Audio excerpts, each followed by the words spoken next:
Hello guys, welcome back again sa ating mga sharing regarding sa ating mga Biblia, sa ating mahal na Diyos, sa ating paghahanda upang salubungin natin yung ating mahal na Mesiyas, mahal na Hari, mahal na Diyos, yung ating Diyos na nag-create ng lupa at langit. So, ayon dito sa Mateo verse 31 hanggang sa 46, medyo mahaba ito siya pero napakaganda ng kanyang propesya dito. So dito natin makikita yung pag-uunawa ng tinatawag na darating ang anak ng tao. Kasi usually pag sinabi na darating ang anak ng tao, marami nagsasabi na magpakatao muli si Jesus. So yun din ay sinasabi ko na hindi na, kasi nga ay spirit na siya. So babasahin natin, no?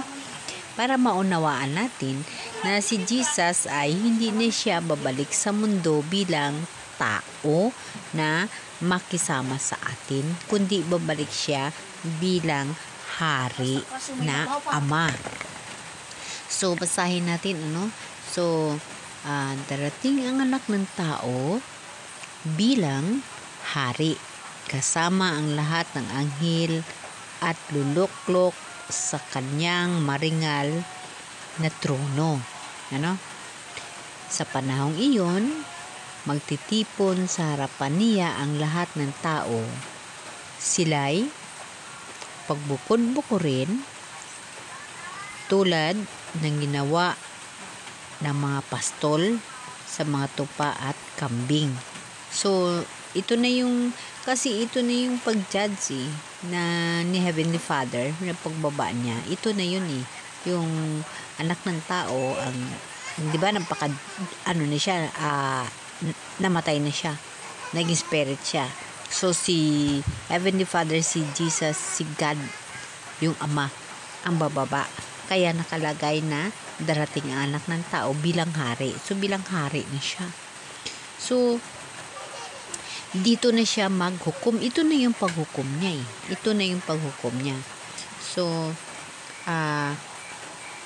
sa mga tao na kumbaga may kasalanan at yung mga walang kasalanan, so lahat naman tayo meron tayong mga kasalanan Pero yung pagpatawad ng mahal na Diyos sa mga kasalanan natin ay nangyari na noong namatay siya sa cross.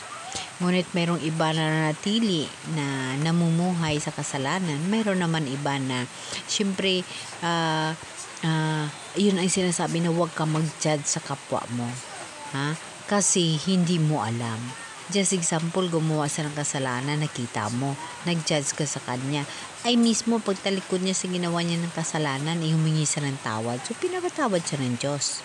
So kaya nga nagsasabi na huwag kang husga sa isig mo katao, no? So ito na siya. Sasabihin ng hari sa mga kanan, halikayo mga pinagpala ng aking ama, pumasok na kayo sa manirahan sa kahariang inihanda para sa inyo mula panang likhain ang sanlibutan. So yes guys, kasi 'di ba naghanda si Jesus ng kaharian, no? Na yun kay Adan kay Eva. Kaya pinalaya si Adan kasi Eva doon kay nagkamali sila, no, 'di ba? So ang kaharian na yun noon, yun pa rin yung kaharian na inihanda ng ating mahal na Diyos. So dahil sa pagbalik ng hari, yun na nga, pipiliin niya yung tupa at kambing. So kaliwa kanan, So yung tupa, yung mga tupa niya, ang kambing, yung may mga kasalanan. So something ganon, di ba? Yun ang pag-uunawa ko dito sa binabasa ko at sinishare ko sa inyo sa Bible, Para at least maunawaan natin, nakapokus ako sa tinatawag na darating ang anak ng tao bilang hari. So dito natin makikita na darating siya bilang hari. Darating ang anak ng tao bilang hari. Kasi guys, mayroon kasi propaganda na lumalabas na darating ang anak ng tao. Ang pag-uunawa ay darating si Jesus Christ na magiging tao muli, magkasalamuha muli. Pero maliwanag na nakaslagay dito sa Mateo 25 verse 31, darating ang anak ng tao. So, binanggit again ang anak ng tao bilang hari. Yes, darating siya guys. Darating siya muli, pero bilang hari na. At yun na yung paghukom niya. Yun na yung paghukom niya, ano? So, ipagpatuloy natin. Pumasok na kayo at manirahan sa kahariang inihanda para sa inyo mula pa nang likhain ang sanlibutan, no? Napakaganda.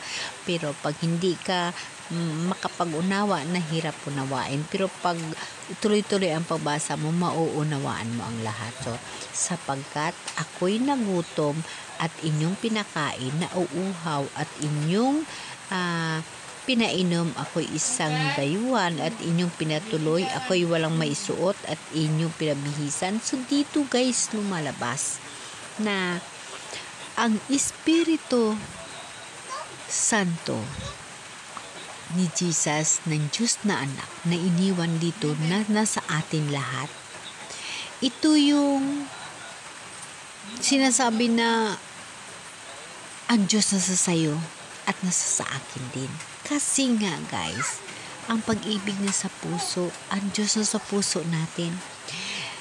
Kasi maliwanag na pinabihisan mo siya, yung kapwa mo, isig mo katao. Nakabis ito sa kapwa natin, no? Pinabihisan nyo, pinakain nyo sa kapwa natin. Kasi ang Diyos nandito na sa puso natin. Ang Diyos na Espiritu Santo kasama natin. Ang Diyos Espiritu Santo na sa kapwa natin, no? So maliwanag, ako'y walang naisuot at inyong pinadamitan, ano? Di ba? Nakalagay yung ganun talaga, no? Basahin ninyo mula Matthew 25 verse 31 to 46. Dito unawain ninyo ng maayos at basahin ninyo maayos. Dito maliwanag na nakalagay, propesiya ho ito para maunawaan ninyo. Basahin ho ninyo para maunawaan ninyo ng lubos kung anong ibig sabihin. Yung term na ang anak ng tao darating bilang hari. Yes, ang anak ng tao darating bilang hari kasi siya si Jesus Christ. Naging anak siya ng tao at sa pagbalik niya, maging ama siya. Siya yung hari, no? Siya yung hari. At dito rin nababanggit ang sinasabi na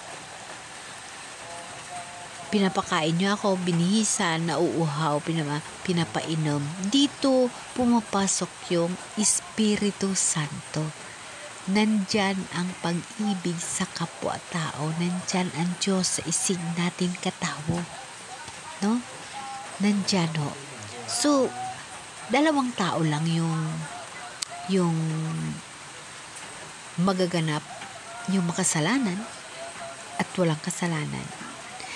Masasabi natin na walang kasalanan. Alam niyo kung bakit? Lahat kasi tayo pinatawad na ng Diyos. Pinatawad yung mga kasalanan natin nang nilansang sa krus.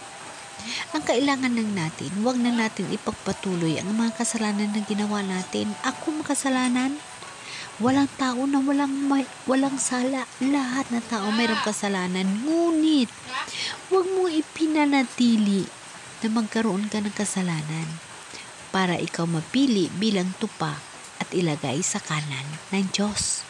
Kasi ang Diyos nandito sa atin. Nandito ang Diyos kasama natin. Ang Espiritu ng Diyos nasa sayo at nasa akin. Nandito na ang Diyos. Ang darating na anak ng Diyos ay isang hari, Diyos na Ama, na yun yung magbigay ng punishment sa mga tao. So guys, again, basahin lang ninyo at unawain ang Matthew 25 verse 31 hanggang sa 46. Talagang napakagandang mensahe. Amen? Amen.